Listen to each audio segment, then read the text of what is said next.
Meeting. Welcome, everybody. Nice to see my fellow counselors and our acting town manager, Mike. The first thing we need to do, we haven't met for a while because Finance Committee didn't have quorums, and now they do. But which they we're have very a happy great about meeting. that. So I would entertain a motion to accept the September 17th, 2024 meeting minutes. Make that motion. Okay, may I have a second? Second. Okay, any discussion? No. Seeing none, all in favor? Aye. Okay, unanimous, 3-0. Okay, we will go to the first, actually, we will go to public comment. I don't know if there's any public. No, this is just recording for the meeting. Okay. Okay. So we'll go right to item D, which is legislation referred. The first one is order 0FY25-018, acceptance of grant funds, police municipal road safety grant. And I'll defer to the town manager. So this is an annual state grant that supports various police road safety activities such as wearing seatbelts, distracted driving, speeding, all those sorts of things. You can see from the packet, there's a formula for how much each community gets. We get $40,000.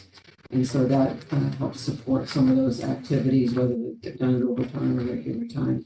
So it's based on population? Yeah. Okay. Any other questions? Okay, so I would entertain a motion to refer to the full council. There's the rest of the team.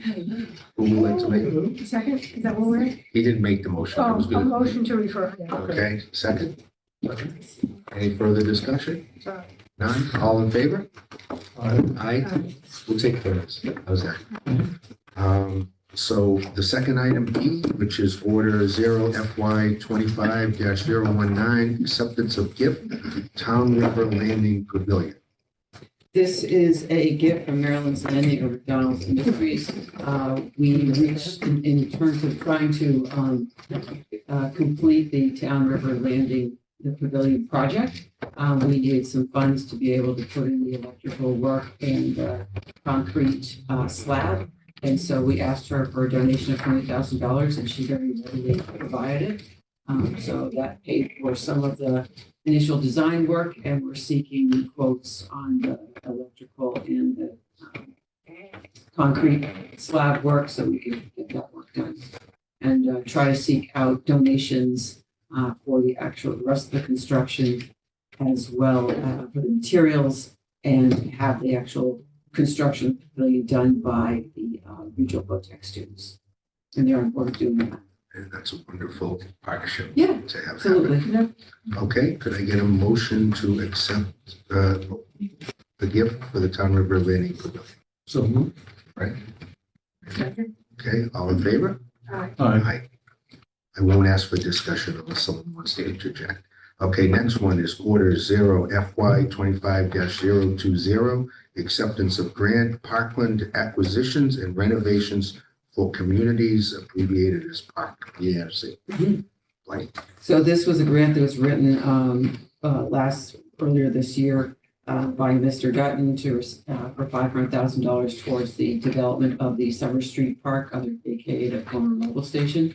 And so this, along with a pledge by BSU of about $100,000, is going to go towards the final design. And I'm not sure if it will cover all the costs yet or not, because we haven't gotten that far. We only have a concept. We need to figure that all out to see where we stand. But the goal is that between these funds and the pledge, we will be able to realize that project. that wonderful news.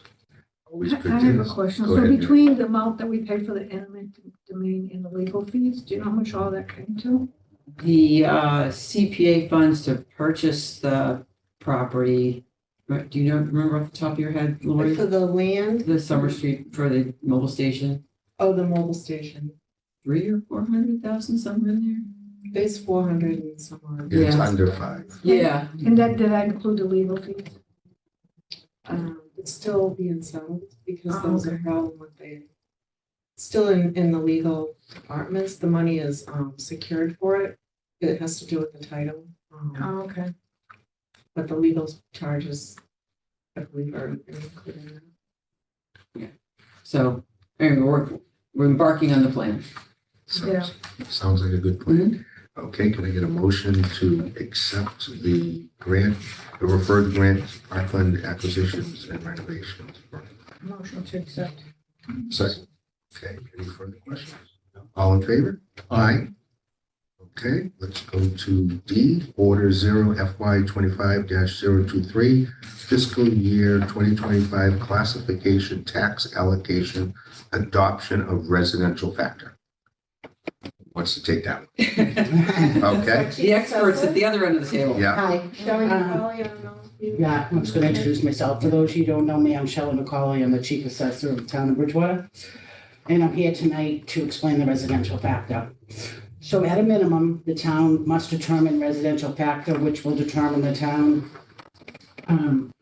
will have a split tax rate for its residential class and commercial and industrial property classes.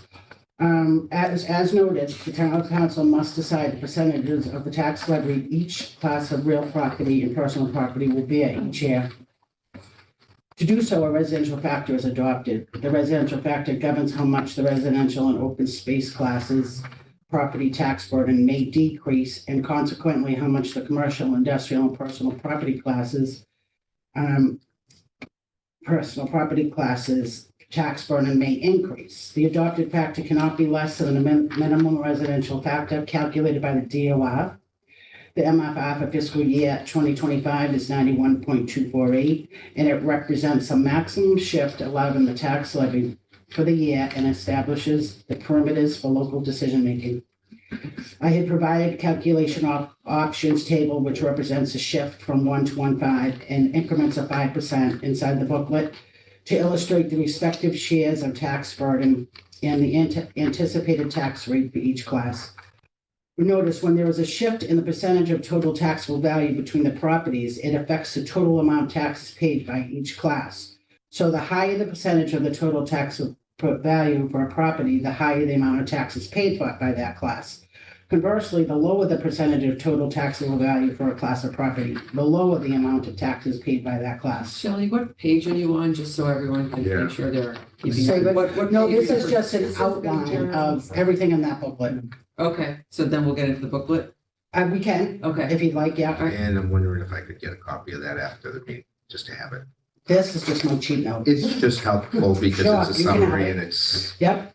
in my brain. So it is important to know that though the council is effectively choosing the set shift factor, it is technically selecting the residential factor. So if a factor of 1 was adopted, the tax rate would be the same for all classes. This rate is determined by dividing the tax levy by the total value of the taxable property in Bridgewater, and then multiplying that result by 1,000. The estimated tax rate for the fiscal year 2025 is 1183.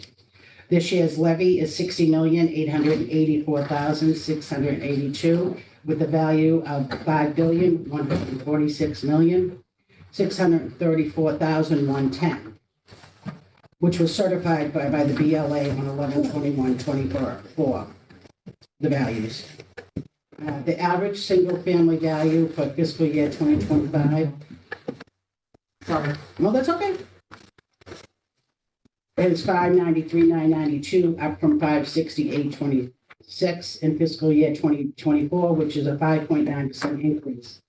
If the tax rate of 1183 is approved by the Bureau of Accounts, the average single-family tax bill for fiscal year 2025 will be $7,027, up from $6,808 from 2024, an increase of $219 or 3.2%. The average commercial value for fiscal year 2025 is $1,143,575, up from $1,039,527 in fiscal year 24, which is a 10% increase. If the tax rate of 1183 is approved by the Bureau of Accounts, again, the average commercial valuation for fiscal year 2025 tax will be $13,529, up from $12,620 from 2024, an increase of $909 or 7.2%. So tonight is where you're gonna decide if you wanna have a split tax rate or a single tax rate. And we always do the single. Hmm, We don't, Historically, yes, we've and never that's done because we don't want the business commercials to be burdened. one reason, yeah. What would be the other reason? What would I give another reason to? It would be, is that the main reason? I Why? would say that was the main Oh. reason, correct. And so my question is, what do other communities of our size do with the So that's in the pamphlet, if you go to page um, 13. These are our surrounding values, these are from last year's. Last year, we had, as I said, 6,808, East Bridgewater was 6,983, Halifax was 7,074. So we were lower than everyone but Middleborough. And then if you go to the next page, 13? 13. I didn't see what, oh, these, you were reading off the dollars. Yeah. yep, I'm having trouble following you. Good, I wasn't sure what number you were Sorry. referring to. And then page 14 is this year, Raynham and West Bridgewater has not set their tax rate yet. Once again, we're still lower than East Bridgewater and Halifax, and Middleborough is about $300, not even $300 less than us. But which have split rates? The Middleborough, Raynham, and West Bridgewater, Okay. Do they have more businesses than we do? correct. And you can see down at the bottom, you can either look at this page or the year before.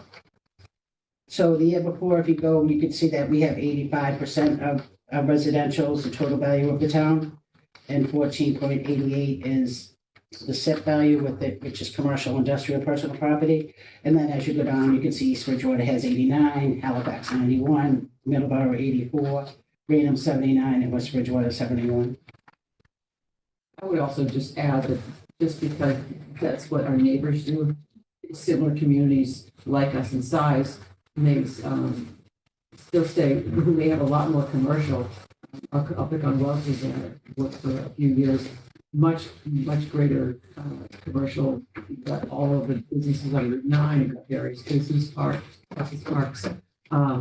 So one might argue that would be a split rate, but what they always found was that the savings to the resident was not significant enough that transferring that burden to commercial would really be a burden for them, like you just said, and not really give the resident that much relief. And where we're trying to grow a business base here, I'm guessing that's why typically the town is stuck with the residential, the single rate. Shelley, didn't you have a number figured out of what the savings would be the average house if you did split it? Yeah, so well, first, if you look at page 19 is various reasons why you even decide to consider a split tax rate. And like you had mentioned before, it was the main reason, well, those are a few of the reasons. And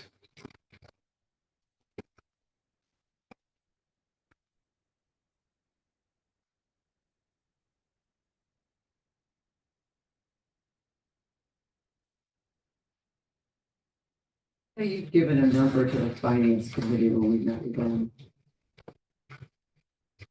what number were you looking for? As I recall, when you talked, I think I would ask if we did have a split rate. Right, so if you go to page 5, Here we go. page 5 up top, it summarizes, I put in 4 different SIP shifts, which is 1, 110, 125, and 1.5, the highest we can go. Okay, So if we were to have a single tax rate, that's what it would be. And if you were to have a split tax rate, that's the last column. And then down below, in the middle. if you were in the middle, Yep. if you were to split into a 10% shift or a 20.25% or a 50%, it tells you how much it would save the taxpayer. And then down below, it would tell you how much the burden on the commercial side would be. So if it was 1 point, So if we 10%. did it 1.10, each taxpayer would save $125. residential Yep, taxpayer? residential, Okay, 125. but the business would pay 1,349. Correct. Okay, that's what I'm trying to, So that will make the landlords raise the rent on the businesses and drive the We can't- businesses out. she can't ask questions Oh, during sorry, this part of They the. think could work through the chair. Yeah. sorry. And, Um, So it's about $10 a month they would save a taxpayer, like. A residential 25 a year, taxpayer. Right, residential. And not that taxpayer. that's not significant to some people, Oh, it is significant, but then again, you have to look at the other side. of and it. that's what I think the policy question is for all of you. And then the last question, go ahead, Fred. I'll defer. Thanks. So, Shelley, the $219 amount that you indicated is the amount of the residential increase on average this year From last year. from last year. And how consistent is that over the course of, let's say, the past few or several years? The year before was 112. And I'm not sure of the year before, but I know the year before was 112. Okay. I know we did have some debt on, additional debt this year. Mhm. So I think that played a role in, a little bit in it. Yeah, we had our first interest payment. I actually should have figured that out, what the debt portion was, but I did not. So when you have a debt exclusion, it adds, Right. and then when it's paid off, it goes away. And so the school, the debt exclusion for the school is actually kicking in now, and that's actually, Yeah, so that's like 3,500. 3.5 million is the school debt payment right now. And that includes a small part of their old high school land purchase and things like that, but it's mostly limited to school. And then we also had a interest payment due, will be due for the fire station project that's going on. And then we'll have the BP. So, And BP though, BP's on there as well. Last year it was 309, this year it was like 200, so we have a lot of things on there, more than we had 2 years ago. And they are bonding that, so we don't have any principal payment, and that's gonna add to the levy as well. so my question was, that all the surrounding towns, is there anything that's like similar to Bridgewater with population, business size, with a split rate? Right off the top of my head right now, Just asking. I'm sure Get the there is. information I mean, right I'm now, sure so- there is, but I don't have any comparison. I mean, East Bridgewater's don't have the buses. How about Randall? I don't know off the top of my head, but it's a similar Randall's, I size. think, of split tax rate too, I believe. isn't it? Braintree, I don't know. but Braintree has a lot more businesses than we do. I'm just trying to find something comparable that isn't. It's hard to. As far In some as ways. population, as far as the business side of Business it, and residential. like who has similar, who's the most similar? I can find you want to know who has I just know the like same amount as residential compared to commercial. residential and commercial. Like I know Brockton has a huge difference. Oh, yeah. It's massive and they've always been accused of not being business friendly. Well, there's the breakdown for all the surrounding communities. Like I said, we're at 85%. What Single page you family on? versus What page you on? 13 At the bottom. at the bottom. But maybe there's some others you just like. So 80% of the residential tax Yeah, I pay. just want to see if there's other communities that have. Could you look up, before we get to the meeting on the 3rd, could you look Oh, at some yeah. of the other Yeah. similar Yeah, communities? I can size? pull everyone in the whole state. That's said Well, the tax rate. no. We'll stick around something. Okay, so you want everyone in Plymouth County per se? No, No. not necessarily, just comparable to. Just comparable to us? Yeah. Okay. Yeah, so at the 3rd, not this tonight's meeting, but next week's meeting is the public hearing. Right, on the tax rate, so Shelley will be there at the meeting. and this already, was it FinCom? Yes, in the past, Okay, just to keep it as a single rate. okay. Just curious. Okay, do I have any, did you get that question answered? Because there are 3 members of the committee, I'm just trying to do the right protocol. Okay, I just had that comment about we want to encourage business, so no questions right Okay. now. Okay, so I That's a will good entertain a motion on this to refer to the full council. Fred, move. And we, to the council To or the to board. advertising? It goes to the council. To the council. First, Council? At the council, you're gonna refer. Oh, Yes. okay. second, okay, all in favor? Aye. Aye. Okay, let's go to How many members are on this board? this one. Yeah, 3, just three. Yeah. Okay. all committees. To my best of my knowledge, except ad hoc. Yeah, Preliminary screening committee, everyone else is three. Okay, so item letter E, order FY25-025, acceptance of donation, Oliari Charitable Foundation. I hope I said that right. I think you did. That is for donation to allow the library to pay the costs of running their Cy Montgomery author event in late January at the local auditorium at BSU. I really like that author. She writes some really good books. Yep, Okay. It should be a good event. Oh, well, probably what happened. so may I have a motion to refer this to council? Motion to refer. Second. All in favor? Aye. Okay. Next up, order FY25-026, general fund free cash allocation. So the free cash was certified this year at $3,517,736. And the town has had a formula by which it takes that money and puts it into the various trust funds and stabilization funds that it needs to draw from for the various purposes you see listed. I know that Lori can tell you what, if there's a percentage assigned to each one, exactly what it is. I don't know that off the top of my head, but generally most of it goes into capital stabilization. And then the others, general OPEB, employee liability, and one-time unforeseen. So from there, if there was a need to pull some money out of it, for instance, to fund this year's capital purchases, you'll see a different order later to move money from it into what we're going to spend on. Questions? I think the pension fund amount has been consistent in recent years, $100,000.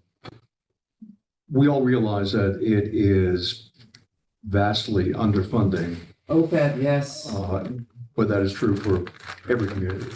Yes, I'm concerned the day the state requires everyone to be on a funding schedule. That's the day I'm like, oh, it'll be hard. But I think we arrive at that nice round number, just we peg it at, well, let's say 100,000. Do you know what our liabilities off the top of your head, Lori? 20 20 million, 40 million? It probably won't. Yeah. Yeah. I'm not surprised. Yep. Yeah, I mean, I applaud, I wish more communities would be diligent about taking its money and putting it in the places it needs to. The only thing I would say is if there's a possibility to start eking it up, it's 100,000 this year, it's 150 next year, and 75 the year after. I mean, it's hard to do, but that's the kind of, if you can. Balance in there now is like 1.3 million right now, so I mean, it's not, Is that invested? it's invested. Oh, yeah. Yes, it is, excuse me. yeah, it's just, and right now all of the people, everyone's retirees' health insurance is being paid on a pay-as-you-go basis through the general fund. Mhm. So we're not using this to pay any of that. But as you have people retire and new people come on, it just gets harder. Yeah. I like your idea though, about if there's a possibility of 100, 125, 150, Yeah. that's very Every nice. year we do that and then we're like, oh, we need more capital. Yeah. It's always hard. Yeah. Yeah. Or maybe 101 and 102. I don't, just a thought. I'll check in on you in a year, see how you're Yeah, doing. exactly. Oh, what is the general fund free cash? Is that a fund? And you just put money in it? And what- So this, when they call it free cash, it's really certified undesignated fund balance. So it's the amount that in your general fund, after you collect all your revenues, you spend all your money, it's unused, it's from the excess revenue or the expenditures you didn't spend. So all that does is it certifies by the DOR, meaning they look at our beginning balance, they see what we took in, we spent out, we transferred in, transferred out, and they're just making sure that we're following the law with all that. So then they certify to say this is undesignated. A lot of communities might keep it in there, and then just when they need it, they say, oh, we're gonna spend $2 million for capital out of undesignated, and then they they transfer that into those appropriated items. We actually move the money into a capital stabilization for capital. We break out, we put the 100 to OPEB. This will put the 200,000 in the one-time unforeseen stabilization that we have, and we're looking to use that to fund our contractual obligations when we settle with our contracts and some legal fees that you saw or you'll see tonight. So it's things that aren't normally in anybody's operating budget. So we have 5, and then we also have a sick leave liability one too that we've been consistently putting money into that. So when we've been fortunately working that out of the contract. So as the older and longer term employees go away, that liability is going to be gone. Okay.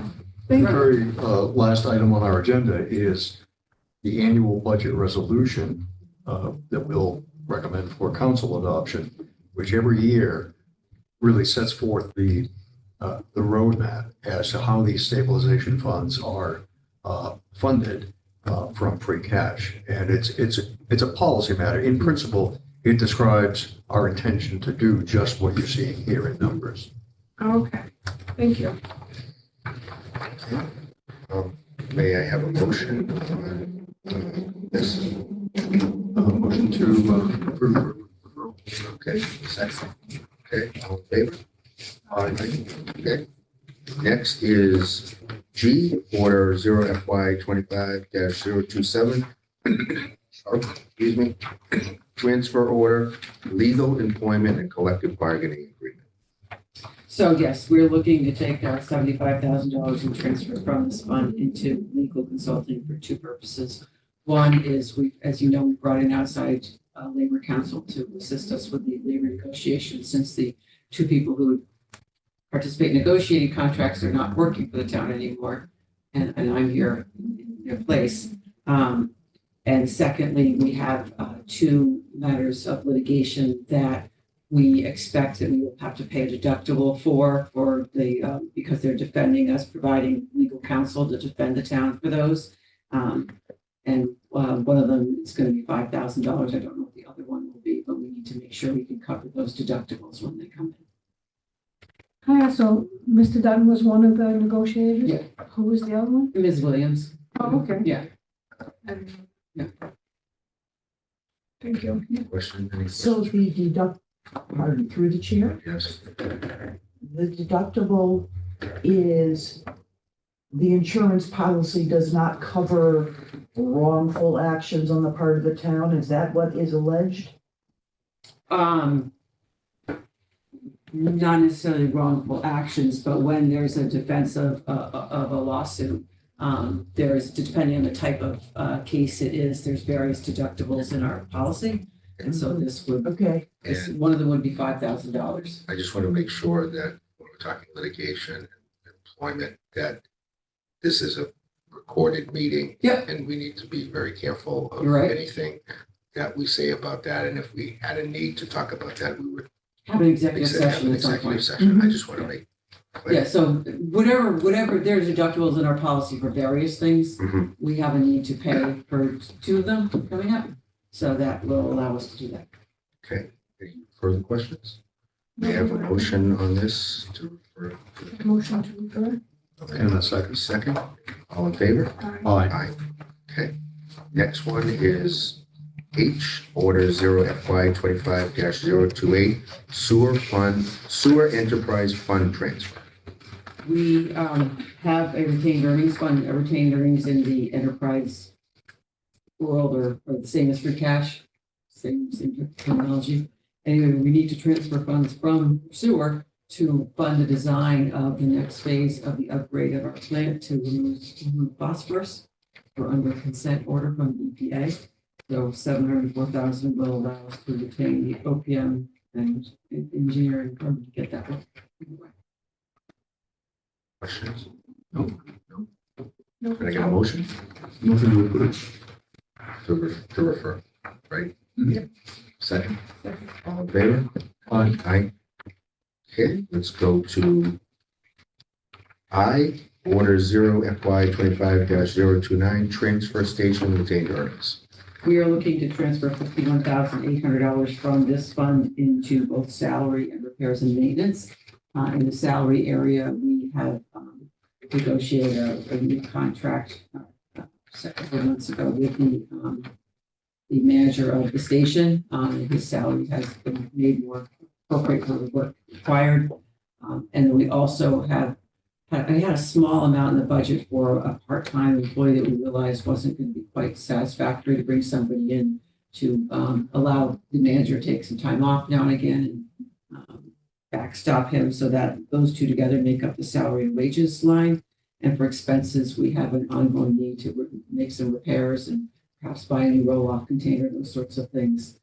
And that makes up the expense budget. Okay, Oh, well, let's see a part-timer coming in, Yeah, because he never gets time off. right, right, exactly. He runs the whole place by himself. Yeah. So when we looked at it a little more closely, we realized we needed to put a little more in there for that. Yeah. okay. We have a motion? A motion to remove. And second. Okay, all in favor? Aye. Aye. Okay, next up is J, Order 0 FY 25-030, Bridgewater Rainham Regional School District Capital Plan transfers. It's a mouthful. That is a lot. Yeah, these are the amount, this amount of $1,017,446 was what was requested in the regional school budget for this year from Bridgewater for all of the projects or expenses you see on the next page for the middle school, high school, some for Williams Intermediate School, and some district-wide expenses for air conditioning. So district-wide means Rainham too? Yes, if it's district-wide, I'm not sure how you do district-wide air conditioning, but I think that has to do with the superintendent's office. okay, so what, Which is in Bridgewater and, right, so it might, I mean, it's just, Yeah. he can't work half in one, Right. or down half in the other, Right. so. right, okay. So And- basically, we fund the middle Bridgewater buildings, 100%. Right, Anything district-wide or the high school is at the percent of the enrollment, based on the enrollment numbers. And currently it's 61.1%. For this fiscal year. Do they send you how many kids are in each class and all that? Do you have all that? They send us, it's based on the annual enrollment, so it was as of October 1st, as of right? October 1st, so we haven't, it was based on last year's. It's Okay. every October. Oh, okay, so you haven't gotten this year's yet? No, All right, it's usually not that far off, between 61 and 2. I think it usually goes down more than, I've seen it go down more than it's been going up in the The last enrollment? few years. is it going to the other schools? In the Bridgewater side, yeah. Yeah. So, May I get a motion to refer? So moved. Second. All in favor? Aye. Aye. Uh, Last is K, Resolution R-FY 25-003, FY 2026 Budget Resolution. The big enchilada. Actually, ask Lori to take that since she's more Okay. familiar with it than I am. yeah, well, so this is something that kicks off our fiscal 26 budget process, that the council usually brings forward, and they have, and you, the council will give you goals to the town manager so that he can direct his department staff what the goals are of the council.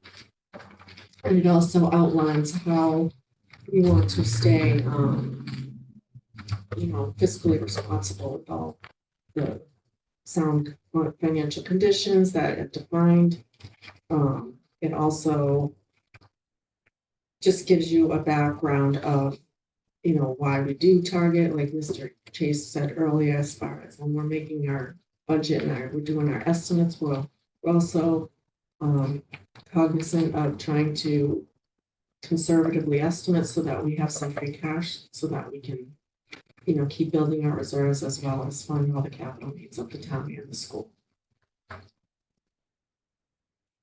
Questions, comments? No? So move. Second? Second. Okay, all in favor? Aye. Aye. Okay, thank you. We got through that quickly. I guess no public comment is just recording, so I would entertain a motion to adjourn. So move. Second, Second. all in favor? Aye, 6:35 p.m. Thank you all. Thank you. Thanks so much.